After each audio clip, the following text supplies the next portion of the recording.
Glória a Deus.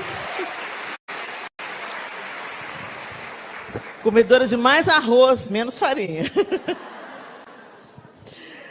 Ô, gente, a gente fica fora do Brasil um tempinho, a gente vê que o Brasil é o melhor lugar do mundo mesmo, gente. Tem comida como a comida brasileira, não? Eita, e eu sou mineira, né? Sou mais suspeita ainda para falar. Abra sua Bíblia comigo no Salmo 104. Se você não... Nós vamos ter uma leitura extensa, mas eu queria que você mergulhasse comigo nessa leitura. Bendiga minha alma o Senhor.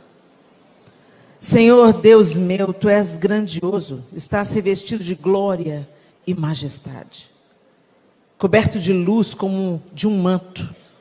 Tu estendes o céu como uma cortina, pões nas águas o vigamento da Tua morada, toma as nuvens por carruagem e voas nas asas do vento. Fazes os Teus anjos ventos e a Teus ministros labaredas de fogo. Lançaste os fundamentos da terra para que ela não se abale em tempo nenhum. Tomaste o abismo por vestuário e a cobriste. As águas ficaram acima das montanhas. Com a tua repreensão as águas fugiram. Com a voz do teu trovão bateram em retirada. Elevaram-se os montes, desceram os vales, até o lugar que lhes havias preparado. Puseste as águas divisa, que não ultrapassarão, para que não voltem a cobrir a terra. Tu fazes rebentar fontes no vale, cujas águas correm entre os montes, dão de beber a todos os animais do campo. Os jumentos selvagens matam a sua sede. Junto delas, as aves do céu têm o seu pouso, e por entre a ramagem, elas se põem a cantar. Do alto de tua morada regas os montes, a terra farta-se do fruto de tuas obras. Fazes crescer a relva para os animais e as plantas que o ser humano cultiva, para que da terra tire o seu alimento. O vinho que alegra o coração, o azeite que lhe dá brilho ao rosto e o pão que lhe sustém as forças. São saciadas as árvores do Senhor e os cedros do Líbano que ele plantou, em que as aves fazem os seus ninhos. Quanto à cegonha, a sua casa é nos ciprestes. Os altos montes são das cabras monteses e as rochas o refúgio dos arganazes. Fez a lua para marcar o tempo, o sol conhece a hora de se pôr. Envias as trevas e vem a noite, na qual vagueiam os animais da selva. Os leãozinhos rugem pela presa e buscam de Deus o sustento. Em vindo o sol, eles se recolhem e se acomodam nos seus covis. Então as pessoas saem para o seu trabalho, para o seu serviço até a tarde. Que variedade, Senhor, nas tuas obras!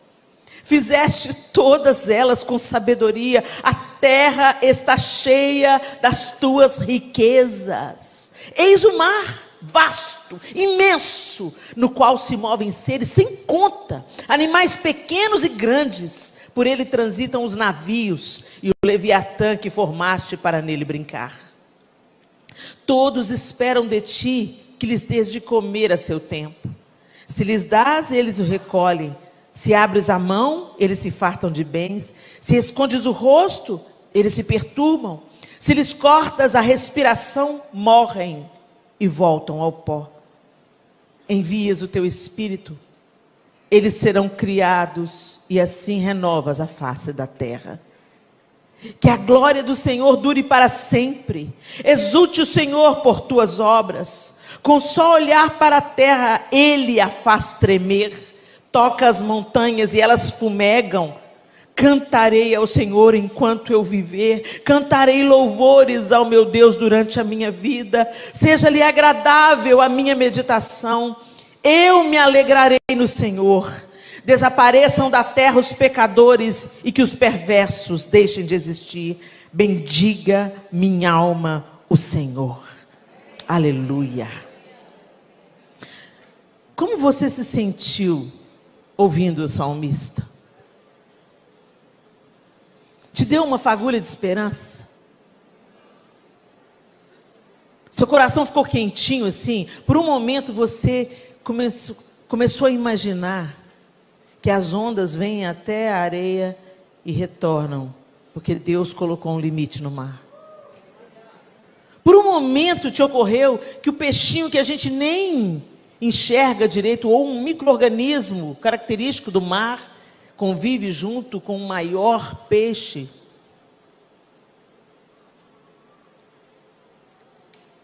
É tão interessante como o Senhor vai fazendo as coisas, e não em vão a gente está sendo chamado nessa manhã a olhar para o alto, a olhar para o céu.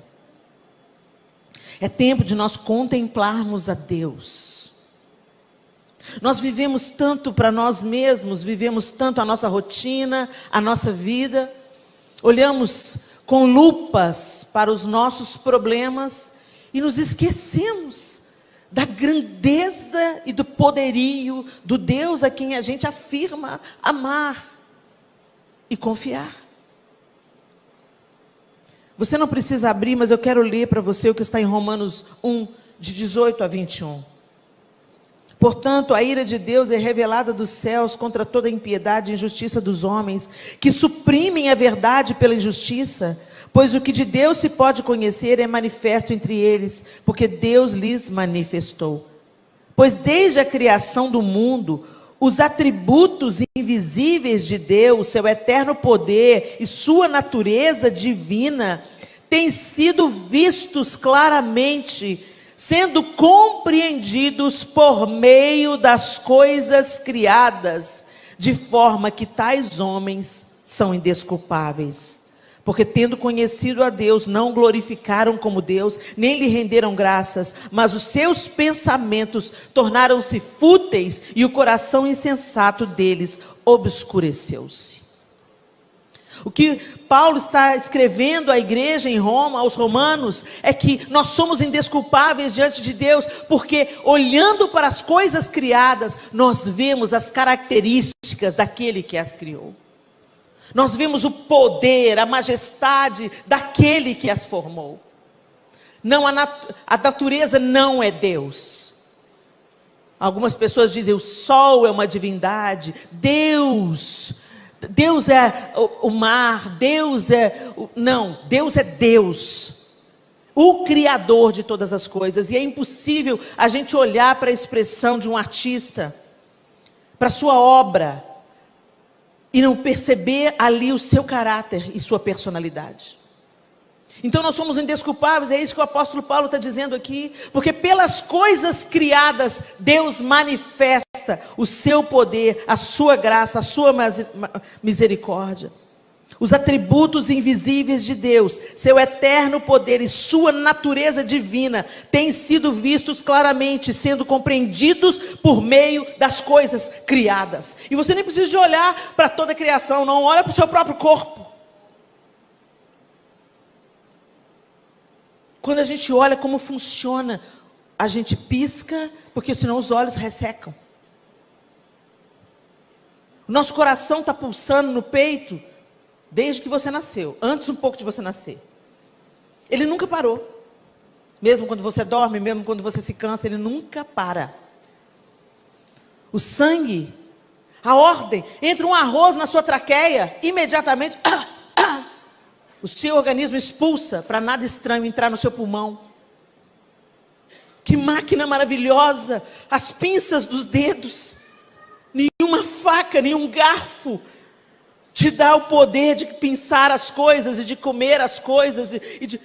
Só quem perde um membro sabe a falta que ele faz. Como é maravilhoso.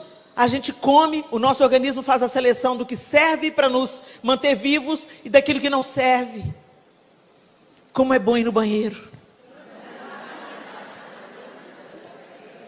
Como é bom que nosso intestino funcione.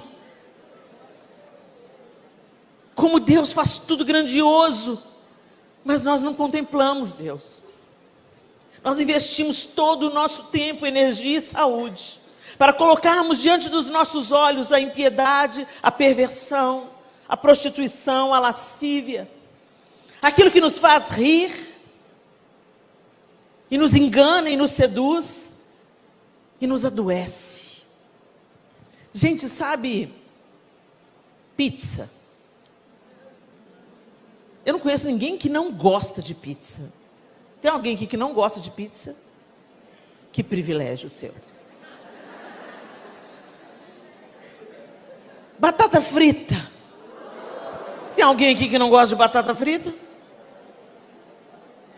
Acho que a batata frita venceu a pizza. Mas faz mal para a saúde. É mortal. Você vai comer, vive só de batata frita para você ver. Um ano comendo só batata frita. Suas artérias vão endurecendo. O carboidrato vai enchendo o seu fígado de gordura. Que o que está gordura no fígado não é gordura, é carboidrato. Seus vasos vão entupindo. Mortal, mas delicioso.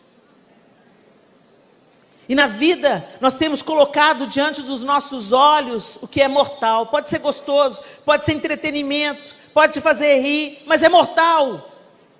E quando eu olho para o Salmo 104, eu não sei quem escreveu o Salmo 104. Davi é o candidato mais forte. E quando eu leio o Salmo 104, eu me lembro de 1 Samuel 24, onde Davi é encontrado escondido na caverna de Adulão, que ficava ali na região de En-Gedi. E a gente esteve agora lá em En-Gedi, em Israel, e realmente é deserto, deserto, deserto, deserto, deserto, mas lá em En-Gedi tem uma fonte de água. E várias cavernas. E uma vida silvestre maravilhosa. Você vê as cabras monteses penduradas nas montanhas, e você pensa, como é que ela chegou ali, como é que ela vai sair de lá? Os cascos da cabra são desenhados de um jeito que se prendem aos abismos, e ela vai ali nos abismos, não para aparecer, mas para buscar alimento e proteção dos predadores que não chegam lá. E você vê aqueles chifres majestosos, e elas andam tranquilas. E aqueles esquilos silvestres, assim, aqueles bichinhos, cheio, ali diante dos nossos olhos. Aí quando você lê o Salmo 24, e o salmista está dizendo sobre as cabras monteses, sobre a água e seus limites, sobre o céu estrelado. Você vê Davi, compositor de grande parte dos salmos, e grande parte dos salmos, como foi dito aqui para a gente anteriormente, essa contemplação, essa oração, e essas discussões que a gente pode ter com Deus. Mas especialmente aqui no Salmo 104, ele está trazendo para nós o seu olhar sobre as maravilhas criadas de Deus. E aí você encontra Davi fugindo da ira de Saul por inveja. E dentro da caverna ali em En-Gedi, ele teve a oportunidade de matar Saul. Mas ele não faz. E por que ele não faz? Porque ele estava contemplando a pessoa certa. Ele não estava com o foco. O Espírito Santo é um regente, né? Ele não estava com o foco em si mesmo. Ele não estava tomado pelo vitimismo. As pregadoras dessa manhã não sentaram para combinar o que ia pregar. Então Deus está falando de novo. Ele não estava contemplando o seu vitimismo, ou falando com Deus, Deus, por que o Senhor não mata Saul? Dá cabo dele, o Senhor sabe que o homem pirou, o Senhor já reprovou ele, ele fez o que era mal perante o Senhor, está tentando me matar por inveja, me livra desse cabra. E quando ele viu Saul, ele podia ter entendido que Deus o estava entregando. E por que Davi não enxergou isso? Porque ele não estava olhando para o seu umbigo, para a sua própria dor ou para o seu próprio interesse. Ele estava olhando para os céus abertos. Ele estava contemplando o Criador de todas as coisas. E nos é urgente nos dias de hoje contemplarmos Deus. Nós precisamos contemplar Deus. Ou enfatizando, nós precisamos de colocar os nossos olhos sobre os céus que já estão abertos. E como que a gente faz isso? E por que a gente deve fazer isso? Porque nós nos tornaremos semelhantes àquilo que contemplamos. O mesmo salmista, no Salmo 115, de 1 a 8, o texto diz assim: nós tornamos, não a nós, Senhor, nenhuma glória para nós, mas sim ao teu nome, por teu amor e por tua fidelidade. Porque perguntam as nações: onde está o Deus deles? O nosso Deus está nos céus e pode fazer tudo o que lhe agrada. Os ídolos deles, de prata e ouro, são feitos por mãos humanas. Tem boca, mas não podem falar, olhos, mas não podem ver, tem ouvidos, mas não podem ouvir, nariz, mas não podem sentir cheiro, tem mãos, mas nada podem apalpar, pés, mas não podem andar, e não emitem som algum com a garganta. Tornem-se como eles, aqueles que os fazem e todos os que neles confiam. Essa mesma palavra é repetida no Salmo 135. O Senhor defenderá o seu povo e terá compaixão dos seus servos. Os ídolos das nações não passam de prata e ouro, feitos por mãos humanas. Tem boca, mas não podem falar, olhos, mas não podem ver, tem ouvidos, mas não podem escutar, nem há respiração em sua boca. Tornem-se como eles, aqueles que os fazem, e todos os que neles confiam. Nós nos assemelhamos àquilo que adoramos. E a quem nós temos adorado, a quem nós temos contemplado, diante de quem nós paramos, e de onde absorvemos a nossa força e vigor. Estamos exaustos, cansados, desesperados, erguendo punhos, como se Deus tivesse se esquecido de nós, mas na verdade muitas vezes nós é que nos esquecemos dele. Nós temos o nosso Deus nos nossos lábios, mas o nosso coração está longe dele. Nós trazemos Jesus estampado nas nossas camisetas, mas não paramos diante do Senhor. Eu comecei a ficar um pouco incomodada com alguns absurdos que a gente vê as pessoas falando, a maneira como elas estão vivendo as suas vidas, já há anos e anos dentro da igreja. Eu fico pensando: meu Deus, como é que uma pessoa está fazendo isso? Ela está todo domingo no culto, ela frequenta as reuniões, ela faz parte de uma comunidade de fé, elas fazem parte dos congressos, elas participam ativamente até do ministério, e estão falando dessa maneira, estão pensando dessa maneira. E aí eu comecei a fazer uma pesquisa, nos lugares onde eu ia pregar, eu comecei a perguntar: quem aqui já leu a Bíblia toda? E eu comecei a ficar perplexa, porque num auditório como esse, 10 mãos se erguem. Como? Como que a gente não lê a Bíblia? Como que a Bíblia é um livro para a gente deixar aberto no Salmo 91, como se fosse um patuá, um amuleto? Como nós não contemplamos Deus? Porque nós queremos ouvir a palavra profética, mas a maior de todas as profecias é a palavra escrita. As escrituras. Inclusive nós não seremos enganados pela profecia, se ela estiver alinhada com a palavra escrita, porque Deus não desfaz o que Ele disse na sua palavra. Quantos nós fomos vítimas da profetada? E culpamos a Deus, mas Deus falou a promessa, mas não cumpriu. Mas essa promessa que Ele te deu está alinhada com a palavra escrita dele. A Bíblia é um farol, ela nos livra do engano, ela nos livra da mentira, ela nos livra do espírito do anticristo. Mas a gente não lê a Bíblia. A gente quer que as pregadoras leiam para a gente. E a gente se empolga na palavra. Ah, que lindo, mas aí você continua vivendo a sua vida sem conhecer Deus, a quem você diz que ama e serve. Ou quando a gente faz de uma maneira religiosa, para ostentar diante dos nossos irmãos, ou para nos fazer sentir melhores. Eu já li a Bíblia 10 vezes, mas não mudou o seu caráter. Então, minha irmã, você está lendo só para pagar o protocolo. A gente lê a Bíblia como quem se banqueteia, como quem para diante da mesa do Senhor e fala: me mostra a tua face, me revela o teu caráter, confronta o meu, limpa-me pela tua palavra. E essas são as maneiras de nós contemplarmos Deus. através da sua criação e através da leitura da sua palavra. Gente, como é que nós chegamos aqui como igreja evangélica? Houve a reforma protestante. Por que houve a reforma protestante? Porque a igreja do Senhor se desviou. A igreja romana havia se distanciado da palavra escrita e começou a trazer várias tradições e preceitos humanos em detrimento da palavra escrita do Senhor. E aí começaram a torcer as coisas e a vender indulgências e a cobrar até pelo perdão dos pecados, enquanto a palavra nos diz que somos perdoados pela fé, pela graça, mediante a fé.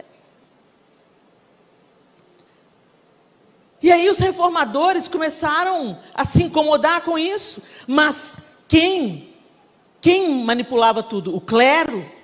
Porque o povo não tinha acesso às escrituras. Quem tinha acesso às escrituras eram apenas aqueles que ensinavam. Então eles estavam distorcendo o ensino e ensinando aquilo que eles bem queriam. E vieram os reformadores. E uma das reivindicações é que cada cristão tivesse a Bíblia nas mãos. Que cada cristão lesse as escrituras. Que cada cristão conhecesse e estudasse os evangelhos.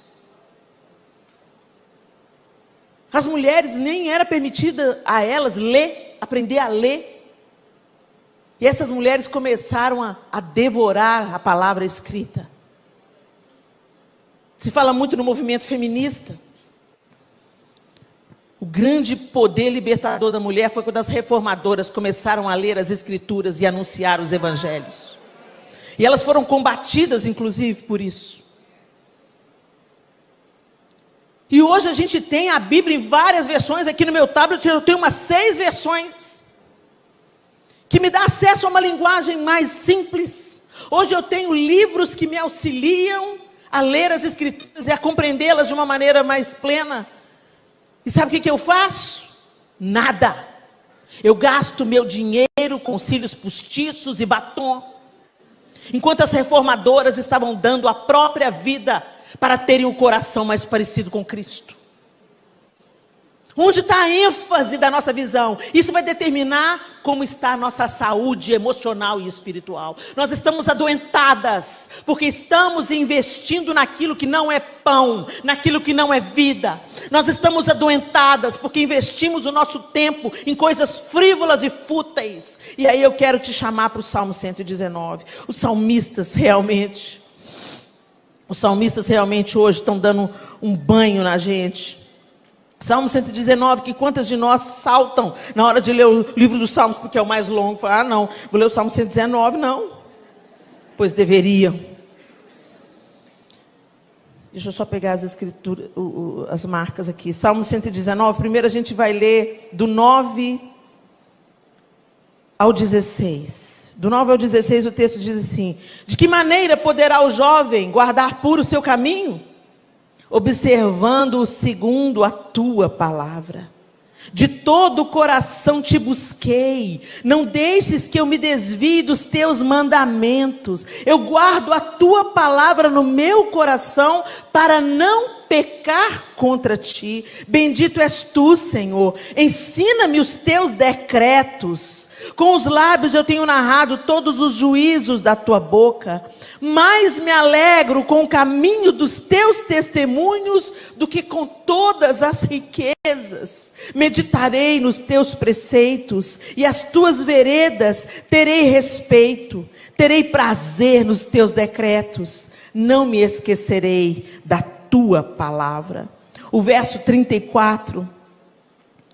32, percorrerei o caminho dos teus mandamentos, quando me deres mais entendimento. Ensina-me, Senhor, o caminho dos teus decretos, e o seguirei até o fim. Dá-me entendimento, e guardarei a tua lei de todo o coração, a cumprirei. Guia-me pela vereda dos teus mandamentos, pois nela encontro felicidade. Mais um, aí no Salmo 119, a partir do verso 97. 119, 97, a partir do 97. Quanto amo a tua lei. É a minha meditação todo dia. O teu mandamento me torna mais sábio do que os meus inimigos, porque eu o tenho sempre comigo. Compreendo mais do que todos os meus mestres, porque medito nos teus testemunhos. Sou mais entendido do que os idosos, porque guardo os teus preceitos. De todo mau caminho, desvio os meus pés para observar a tua palavra. Não me afasto dos teus juízos, pois tu me ensinas. Quão doces são as tuas palavras ao meu paladar, mais que o mel à minha boca. Por meio dos teus preceitos consigo entendimento. Por isso detesto todo o caminho da falsidade. Lâmpada para os meus pés é a tua palavra. Ela é luz para os meus caminhos. Ainda no Salmo 119. Diz assim. Eu não vou lembrar aqui agora o versículo certo, eu não marquei. Mas se você percorrer o Salmo 119, você vai encontrar. Desvio os meus olhos das coisas inúteis. 37.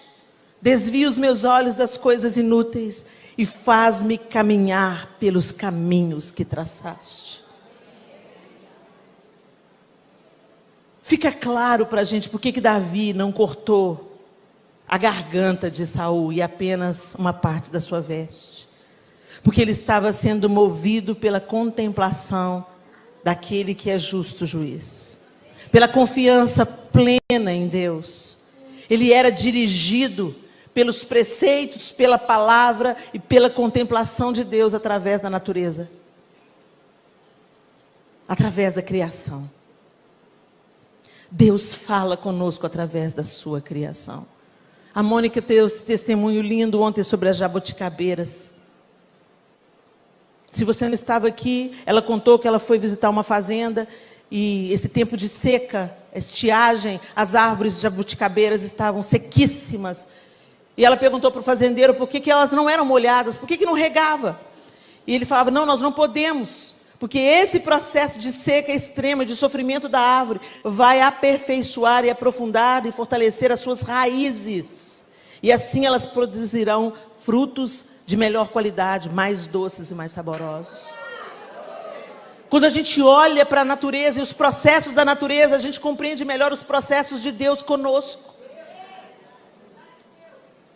Mas se a gente não parar para contemplar Deus, nós seremos devorados por esse tempo que oferece para a gente snack, pizza e batata frita emocionais, entretenimentos, compras. Como a gente perde tempo na vida e investe dinheiro em coisa inútil. Como a gente investe pesado numa hidratação de cabelo, mas na hora da oferta missionária, a gente cata as moedas no fundo da bolsa. Isso mostra como o nosso coração está deformado pelas coisas desse século. Apegados aos deuses desse templo. Às vezes você pensa que ídolo é uma imagem de escultura? Também. Mas quantas vezes o ídolo é o status que você ostenta? Quantas vezes o ídolo é onde você investe o seu tempo e o seu dinheiro? Nós temos parado diante de Deus para contemplar a sua grandeza, majestade e deixarmos que Ele nos abasteça. É nele que nós temos bebido, é dele que nós temos extraído força e vigor. Ou nós estamos extraindo força e vigor dos seriados de TV, força e vigor dos jornais televisivos, de onde nós temos extraído a vida.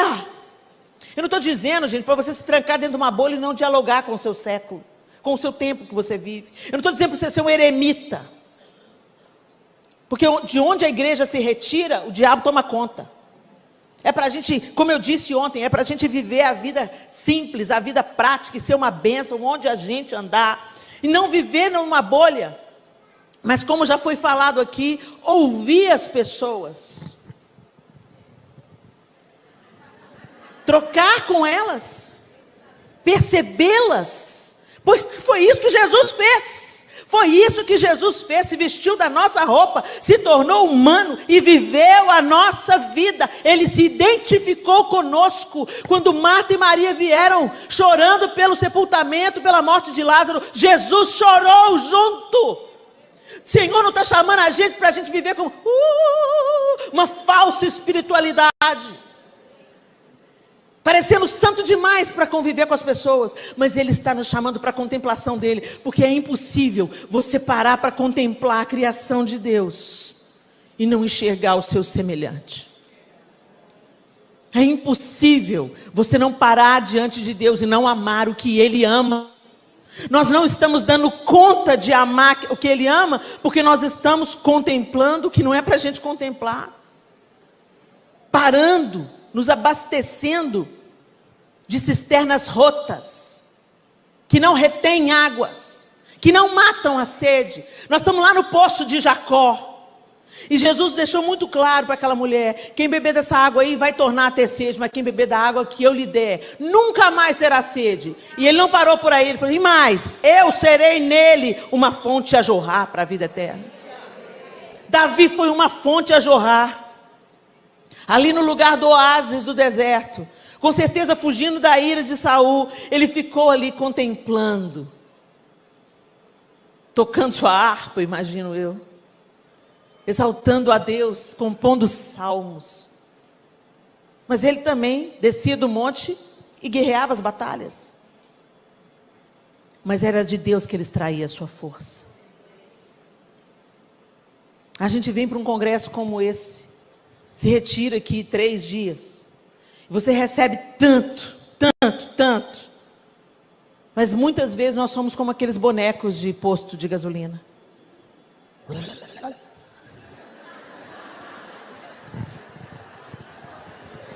Chega na quarta-feira que vem,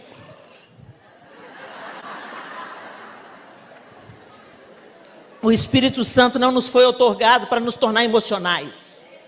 O Espírito Santo nos foi outorgado para nos tornar parecidos com Jesus Cristo, andarmos como Ele andou, vencer o pecado como Ele venceu, anunciarmos o Evangelho do amor que Ele pregou. O Espírito Santo não te abastece para você ficar obesa espiritualmente e se gabando de ter dons. Os dons são ferramentas para servir. Os dons são ferramentas para ser expressão de amor. Contemple o Senhor.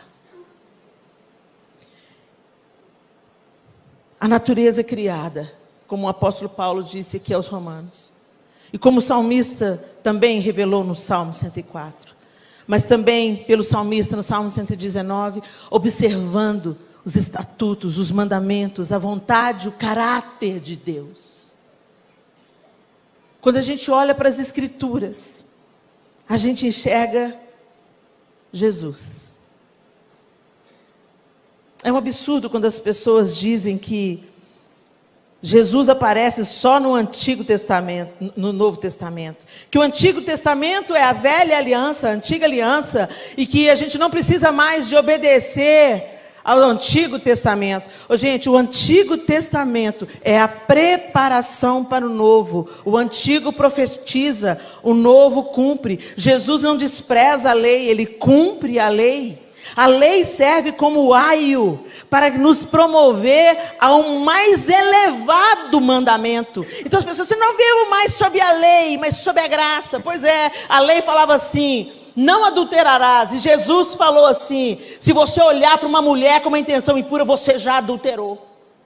Jesus trouxe um upgrade.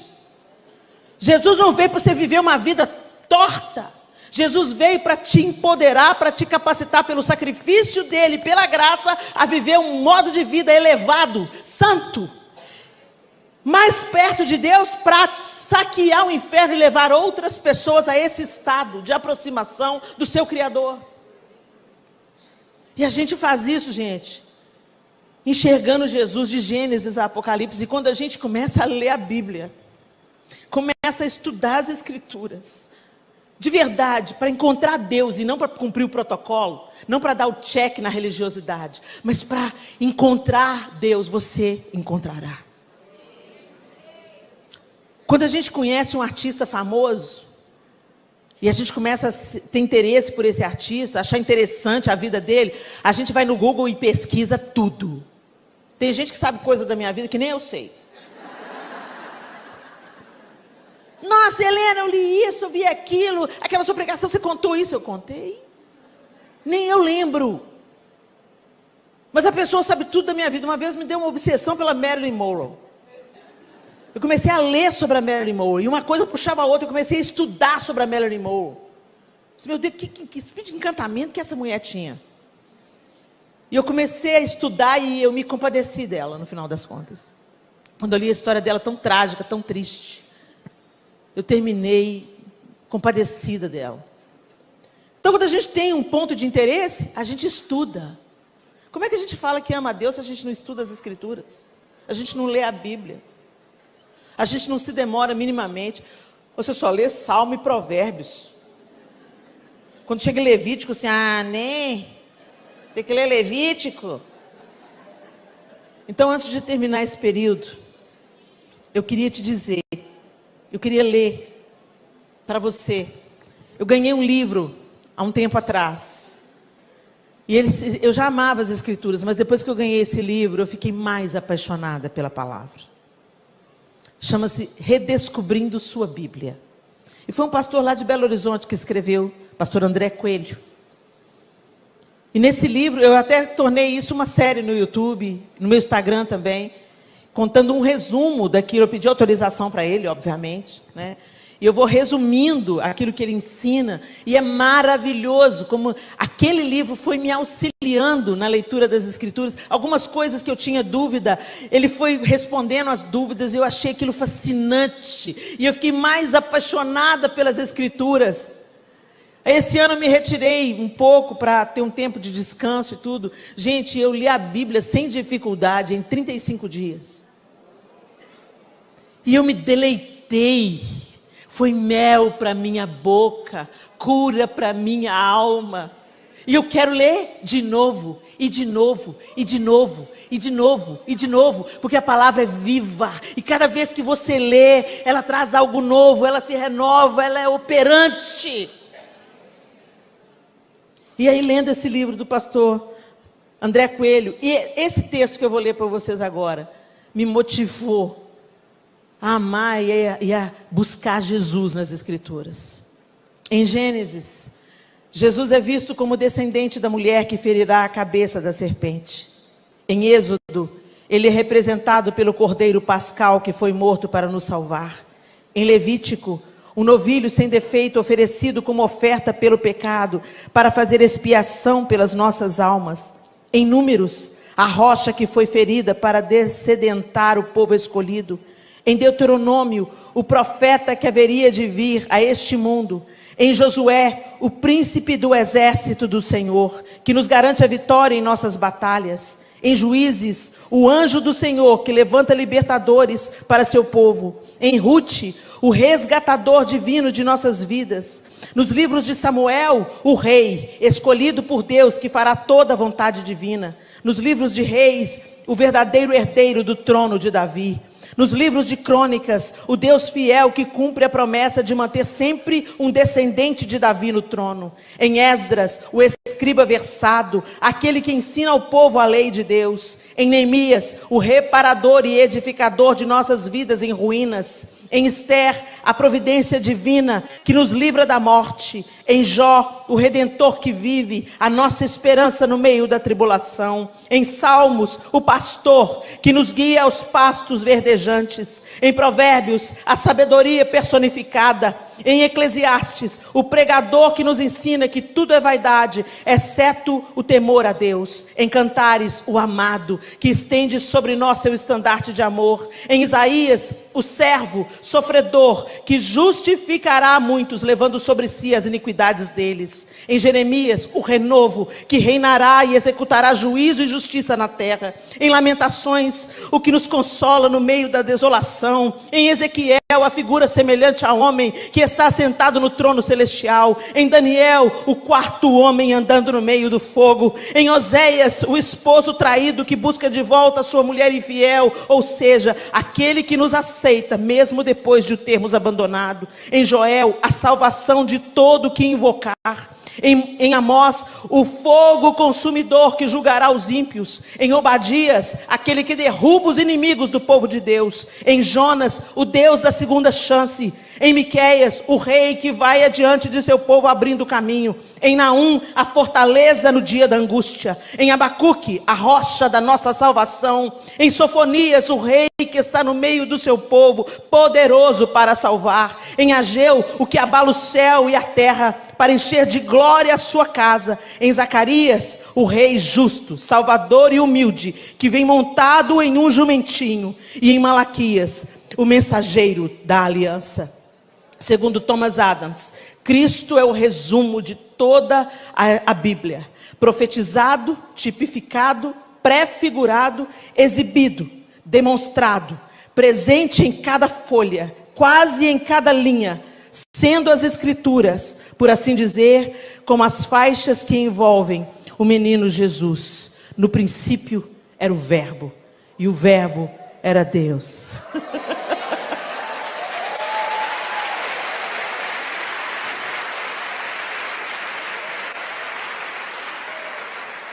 Contemple a Deus.